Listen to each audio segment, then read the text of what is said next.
कोटीमा विकास छैन बासमती तर्न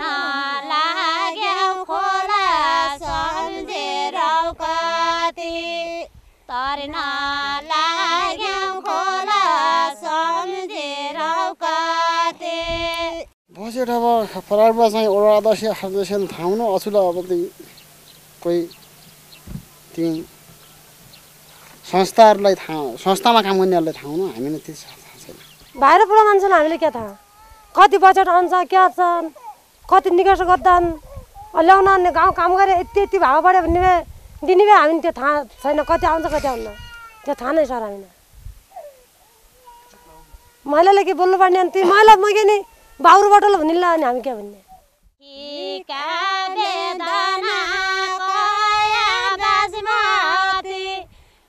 नेताले सुन्छन् सम्झेर कति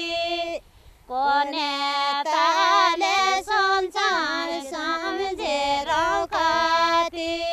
होला हामी तर्ने बेला बासमती घर बच्चा रोन्छन् सम्झेर कति घर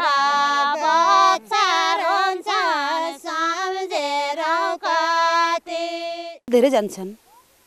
पहिला भन्न आजभोलि धेरै जान्छन् अब सबै अब बुझेको कारणले त हो अब हामीले पनि जानुपर्छ हामीले पनि बुझ्नुपर्छ केही न कुराहरू खालि पुरुष मात्रै जाने महिला हामीहरू पछाडि हौँ भनिकन त्यति अनि महिलाहरू जान्छन् अहिले त यति जना पढ्यो अरे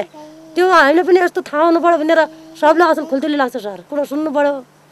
अनि नभए लौ अग्रलाने ठेकेदारले पैसा खायो कि क्या गरे कि भन्ने सबको मनमा हुन्छ क्या पहिला भन्दै हुनुहुन्थ्यो नि तपाईँले हामीलाई मतलब छैन त्यस्तो जाँदैनछौँ भनेर अब जानु सर अब बुझ्यौँ नि बाट्यौँ हामी पनि पहिला हामीले बुझ्यौँ बाट्यौँ अझ अब जाने भयौँ त नआउने पनि बल्ल जानु पर्यो अझै पनि काहीँ जाग्दैन भने पनि मान्छे खेडियो नि हामीले जानुपर्ने भयो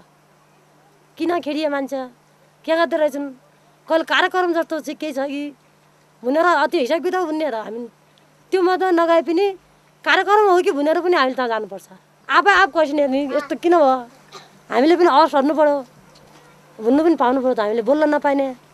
बोल्नु पर्यो त हामीले गाउँका न थक्कै हामी हो भन्ने उति महिला पनि तिमी कुरा नआएर पछि खरा भन्ने पनि धेरै छन् त पनि हामी जबरजस्ती ढिली गरेर हामीले कुरो बुझ्नु जानुपर्ने त्यो सबैको सरकार सबैको विकास सरकारले दिएको कसैको घरबाट व्यक्तिगतबाट दिएको छैनन् कसले त गरिब जनतालाई टिन मानेर विकास दिएको छैनन् दिने सरकारले दिएछ